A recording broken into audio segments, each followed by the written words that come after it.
Það er þannig með stafafuru eins og aðrar furur að það tekur 2 ár fyrir blóm að verða fullþroska köngli.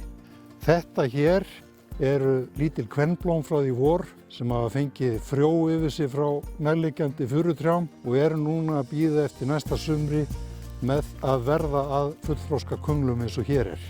Og í þessu er fræið að geyma sem við erum þá að sækjast eftir að safna.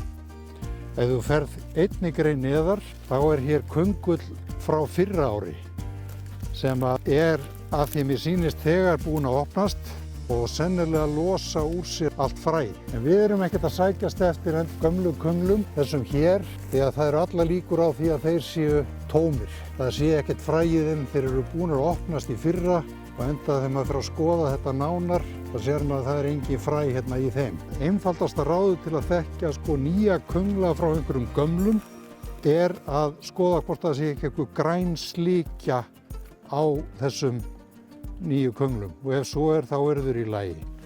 En nú ætlum við að taka einn af þessum könglum og til að losa það þá er ágætt ráð að snúa 1 eða 2 hringi og kippa því snöggt af. Stafafururnar eru með litla brotta sem að gera það verkum að það er óþægilegt að meðhöndla þetta með berum höndum. Það er gott að hafa þykka vinnuhanska við þetta. Og takið eftir, ég er bara að safna síðasta árgangi af könglum. Ég er ekkert að hirða þessa gömlu sem eru líklega tómir hvort þið er. Það gætu hugsanlega leynst fræ í þeim en það tekur því yfirleitt ekki að vera eltast við það. Það tekur alltaf tíma að ná í könglana og maður er svona aðeins að forgangsraða.